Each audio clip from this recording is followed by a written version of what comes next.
그의 머릿속에서는 아가의 구절이, 격정의 고함이, 육체의 호소가, 불타는 애정의 시편에 있는 따뜻한 시정이 웅얼거리기 시작하였다. 그래서 그는 생각했다. 신은 인간들의 사랑을 이상적으로 가리기 위해 이런 밤을 만드셨는지도 모른다. 오늘의 세계 명작의 산책, 모파상 특선은 여자를 증오했고 본능적으로 경멸한 신부의 각성 달빛입니다. 마리냥 신부는 논쟁이라는 이름을 가지고 있었는데 그는 마르고 광신적이었으며 언제나 흥분을 잘하지만 곧은 영혼을 지닌 키가 큰 사제였습니다. 그의 믿음은 너무나 확고부동해서 절대로 흔들리지 않았는데 그는 자기의 신을 알고 있고 그의 섭리, 의지, 의도를 꿰뚫어 볼 수 있다고 진심으로 생각하고 있었습니다. 그러나 시골에 있는 작은 사제관의 산책길을 큰 걸음으로 거닐 때면 가끔 한 가지 의문이 마음속에 일어나곤 했다. 왜 신은 그것을 만들었을까? 그러고는 신의 입장에서 생각하고 집요하게 탐구했으며 또한 거의 언제나 찾아내었다.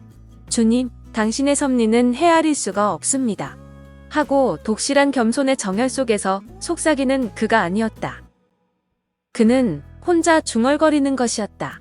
저는 신의 종입니다. 그러하오니 당신께서 역사하시는 이유를 알아야 합니다.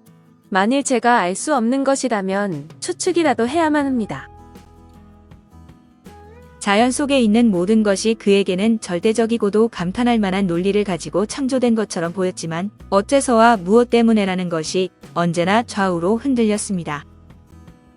새벽은 잠에서 깨어난 사람들을 즐겁게 하려고 만들어졌고 낮은 수확물을 잊게 하려고 만들어졌고 비는 그것에 물을 뿌리려고 만들어졌고 저녁은 잠을 준비하기 위해 만들어졌습니다. 그러나 그는 여자를 싫어했는데 무의식적으로 여자를 증오했고 본능적으로 여자를 경멸했습니다. 그는 종종 그리스도의 다음과 같은 말씀을 되풀이하였다. 여인이여, 그대와 나 사이에 어떤 관련이 있는가? 그러고 그는 이렇게 덧붙였다. 신 자신도 이 작품에 대해서는 만족하게 생각지 않으신 것 같다. 여자란 그에게는 어떤 시인이 말한 바와 같이 12번이나 더럽혀진 어린애로 남자를 유혹하고 나약하고 위험하고 신비스럽게도 마음을 어지럽히는 존재였습니다. 그들의 타락한 육체보다도 더욱 그가 증오하는 것은 그들의 상냥한 영혼이었는데 종종 그는 자기에게 달라붙는 그들의 애정을 느껴왔었습니다. 그리고 그가 공략되지 않으리라는 것을 알고 있으면서도 여자들의 마음속에서 언제나 떨리고 있는 그 사랑하고자 하는 욕구에 대해서 화가 치미는 것이었습니다. 그의 의견으로는 신은 오직 남자를 시험하기 위해서 그리고 남자에게 시련을 겪게 하기 위해서 여자를 만드셨다고 생각하였다. 그래서 방위를 위한 대비를 가지고 탐정에 대한 두려움을 가지고 여자에게 가까이 가야 하는 것이다. 아닌 게 아니라 여자가 팔을 내밀고 남자를 향해 입술을 벌린 모습은 아주 함정과 비슷하다. 수녀들로 말하자면 그들의 맹세가 해를 끼치지 않는 것은 오직 관대함이 있기 때문이지만 그래도 그는 그들을 엄하게 대했습니다. 그들의 사슬로 얽매인 마음, 겸손한 마음의 밑바닥에는 아직도 그에게로 오는 그 영원한 애정이 살아있음을 언제나 느끼기 때문으로 그건 사제도 마찬가지였습니다. 수도사의 시선보다 더 신앙심으로 젖어있는 그들의 시선 속에서 그들의 성이 합세되어 있는 법열 속에서 그것을 느꼈고 그것이 그를 환하게 만들었습니다. 왜냐하면 그것은 여자의 사랑이었고 관능적인 사랑이었기 때문인데 그래서 수녀원의 문을 나서면서 그는 법위를 흔들며 마치 위험 앞에서 도망치기라도 하듯이 다리를 쭉쭉 펴면서 걸어갔습니다. 신부에게는 조카딸이 하나 있었는데 그녀는 자기 어머니와 함께 이웃의 작은 집에서 살고 있었는데 그는 그녀를 병자 간호 담당 수녀로 만들려고 애를 썼습니다. 그녀는 예쁘고 경솔했으며 또 빈정거리는 버릇이 있었는데 신부가 설교를 할 때도 킥킥거리며 웃어댔고 그녀에 대해 화를 내면 힘껏 자기 가슴에다 신부를 끌어안는 것이었습니다. 그러면 그는 무의식적으로 포옹에서 몸을 빼려고 열심이었으나 포옹은 그에게 어떤 달콤한 기쁨을 맛보게 했고 모든 남자의 마음속에 잠들고 있는 부성으로서의 감동을 깨워 놓았습니다. 신부는 종종 들길을 그녀와 나란히 걸으면서 신에 대한 이야기를 들려주었다. 그러나 그녀는 거의 듣지 않고 눈에 보이는 삶의 행복으로 하늘과 풀과 꽃을 바라보는 것이었다. 이따금 그녀는 날짐승을 잡기 위해 달려갔다가 그것을 잡아가지고 오면서 이렇게 소리쳤다. 보세요, 아저씨. 얼마나 예뻐요. 입을 맞추고 싶네요. 파리에게 입을 맞추고 싶은 이욕구, 라일락의 열매에 입을 맞추고 싶은 이욕구가 사제를 불안하게 하고 화나게 하고 자극하였다. 그는 여자들의 마음속에 언제나 싹트고 있는 뿌리 뽑을 수 없는 애정을 거기에서 또 발견하는 것이었다. 그러던 어느 날 마리냥 신부의 가사를 돌보는 성당지기의 아내가 조카딸에게 사랑하는 사람이 있다는 것을 조심스럽게 알려주었는데 신부는 그 말에 무서운 동요를 느꼈습니다. 면도를 하고 있는 중이라 얼굴에 가득 비누칠을 한 채 숨이 막혀 있었고 곰곰이 생각해보고 말을 할 수 있는 상태가 되자 몸을 돌려 이렇게 소리쳤습니다. 그렇지 않을 거요. 당신은 거짓말을 하고 있구려, 멜라니. 그러자 시골 여자는 자기 가슴에다 손을 얹혔다. 제가 만일 거짓말을 하고 있다면 우리 주님께서 저를 심판하실 겁니다, 신부님. 아가씨는 매일 밤 어머니가 자리에 눕자마자 그리로 가는 거려. 두 분은 강가를 따라 걷지요. 10시에서 자정 사이에 거기로 가면 보실 수 있을 텐데요. 신부는 면도를 중지하고 깊은 명상 시간에 늘 하는 것처럼 심하게 걷기 시작했지만 수염을 다시 깎기 시작하자 그는 코에서부터 뒤에까지 3번이나 베었습니다. 그날 온종일 그는 말이 없었고 분개와 분노로 가득 차 있었는데 어린아이에 의해 농락당하고 빼앗기고 배신당한 도의적 아버지로 후견인 영혼을 책임진 사람으로서 울분이 추가되어 있었습니다.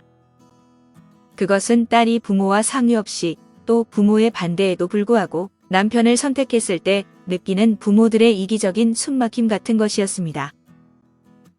저녁을 먹고 책을 읽으려고 했으나 그럴 수가 없어서 점점 화가 났는데 10시가 되자 그는 자기의 지팡이를 쥐었고 갑자기 그것을 쳐들고 이를 갈면서 의자를 내리쳤습니다.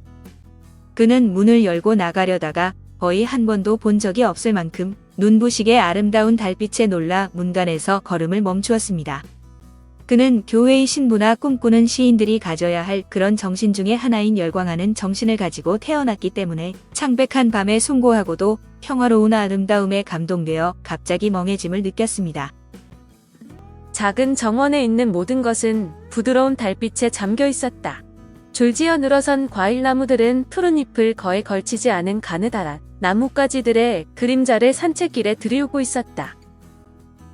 한편 집의 벽 위로 기어오른 거대한 인동덩굴은 감미롭고 설탕 같은 입김을 내뿜고 있었으며 훈훈하고 밝은 밤 속에 일종의 향기로운 영혼을 떠다니게 하고 있었다. 신부는 길게 숨을 들이마시기 시작했다. 마치 술꾼이 술을 마시는 것처럼 공기를 마셨다. 그는 거의 조카딸은 잊은 채 느릿느릿한 걸음으로 넋을 빼앗겨 감탄을 하며 나아갔다. 들판으로 나오자 그는 걸음을 멈추고 애무하는 듯한 이 달빛에 잠긴 청명한 밤의 부드럽고도 나른한 이 매혹적인 아름다움 속에 잠긴 벌판을 바라보았습니다. 두꺼비들은 쉬지 않고 그들의 음표를 허공에 던지고 있었고 멀리서 방귀꼬리는 꿈꾸게 하는 그들의 나탈을 까는 듯한 음악과 이 달빛의 유혹으로 입을 맞추기 위해 떨리는 음악을 혼합하고 있었습니다. 신부는 다시 걷기 시작했으나 이유를 알 수 없이 마음은 약해져 있었으며 갑자기 풀이 죽고 지쳐버린 것 같은 느낌이 들었는데 자리에 앉아 있으면서 명상에 잠겨 신을 찬미하고 싶어졌습니다. 물결치는 작은 강을 따라 포플러가 길게 꾸불꾸불 늘어서 있었고 가느다란 김이 하얀 수증기가 달빛에 스며들고 희게 비추고 빛나게 하고 높다란 두 개 주위와 위로 걸려 있었습니다. 신부는 커져가는 억제할 수 없는 감동의 영혼 밑바닥에까지 파고들어 다시 한번 걸음을 멈추었는데 어떤 의혹이 막연한 불안이 그를 사로잡았고 마음속에 가끔 제기되는 의문 중에 하나가 일어났습니다. 왜 신은 이것을 만들었을까? 밤이 잠을 위해, 무의식 상태를 위해, 휴식을 위해, 모든 것으로부터의 망각을 위해 예비된 것이라고 한다면 어째서 밤은 낮보다도 더 매혹적이고 새벽이나 저녁보다도 더 감미롭게 만들어졌을까? 그리고 어째서 태양보다도 더 시적이고 또한 그처럼 살아 깊어서 너무도 미묘하고 신비스러운 것들을 커다란 빛으로 비추기 위해 예비해 둔 것 같은 이 느리고 매혹적인 천체는 어둠을 이다지도 투명하게 만들려고 하는 것일까? 노래를 잘하는 새들 중에서도 가장 솜씨 좋은 저 새는 어째서 다른 새들처럼 쉬지 않고 유혹적인 어두움 속에서 모음으로 노래를 시작하는 것일까? 어째서 이 어스름은 세상에 빛을 발하는가? 어째서 마음은 이렇게 떨리고 영혼은 이렇게 감동되며 육신은 이렇게 무기력해지는 것일까? 사람들이 잠자리에 들었기 때문에 아무도 보지 않는데 왜 유혹이 이렇게 펼쳐지는가? 하늘에서 땅으로 던지는 이 숭고한 광경. 풍부한 시는 무엇을 위해 예비해 두는 것일까? 신부는 조금도 이해가 되지 않았는데 그때 저쪽 풀밭 가장자리에 빛나는 안개에 잠긴 꼭대기가 둥근 나무들 아래로 나란히 걷고 있는 두 그림자가 나타났습니다. 남자는 키가 컸고 여자의 목덜미에 손을 얹었으며 이따금 그녀의 이마에 입을 맞추었는데 그들을 위해 훌륭한 배경을 만들 듯 그들을 에워싸고 있는 풍경이 갑자기 활기를 띠는 것이었습니다. 그들 두 사람은 한 사람처럼 보였으며 고요하고 조용한 밤을 위해 예비된 바로 그 사람과 같았고 살아있는 대답처럼 주님이 그의 의문에 던져주는 대답처럼 사제를 향해 오고 있었습니다. 그는 심장이 뛰고 깜짝 놀라 그대로 서 있었다. 룻과 보아스의 사랑과 같은 성서에 관한 그 무엇을 보고 있는 듯이 생각되었다. 그것은 성서에서 말하는 그 위대한 무대 장치 중의 하나에서 하느님의 뜻이 실현되고 있는 것과도 같았다. 그의 머릿속에서는 아가의 구절이, 격정의 고함이, 육체의 호소가, 불타는 애정의 시편에 있는 따뜻한 시정이 웅얼거리기 시작하였다. 그래서 그는 생각했다. 신은 인간들의 사랑을 이상적으로 가리기 위해 이런 밤을 만드셨는지도 모른다. 그는 여전히 걷고 있는 이 포옹한 한 쌍 앞에서 뒷걸음질을 했는데 그것은 조카 딸이었고 그는 지금 자기가 신을 거역하려고 하는 것은 아닌가 자문해 보았습니다. 신이 이와 같이 눈부신 아름다움을 분명하게 그의 주위에 있게 하는 것은 사랑을 허락하는 게 아닐까? 그는 마치 자기가 들어갈 권리가 없는 어떤 신전에 깊숙이 들어가기라도 한 것처럼 부끄러움조차 느끼면서 정신없이 달아나고 말았다. 달빛. 자기 세상에 갇힌 사람은 혼자 착한 줄 알고 자기처럼 만들려고 해서 불행을 몰고 다니는데 이런 사람을 흔히 꼰대라고 합니다. 달빛의 마리냥 신부는 늘 비치는 달빛도 잊고 살다가 달빛에 비친 아름다운 세상을 느끼자 갇힌 세상에서 벗어나는데 잘못된 건 자신이었음을 깨달은 것입니다. 세상 사소한 것도 신의 섭리로 해석하는 마리냥 신부는 조카 딸도 자기 생각에 따라 병자를 간호하는 수녀로 만들려고 합니다. 조카 딸의 연애 소식에 그의 강박관념은 질투와 분노로 바뀌었지만 달빛 때문에 마음의 문을 여는 순간 그의 감정은 무너졌습니다. 어둠은 혼란을 가라앉혔고 달빛은 무지를 비추었는데 새삼 보이는 밤의 신비와 아름다움 속에서 그는 신의 섭리를 깨는 것은 두 남녀의 입맞춤이 아니라 자신이란 것을 깨닫습니다.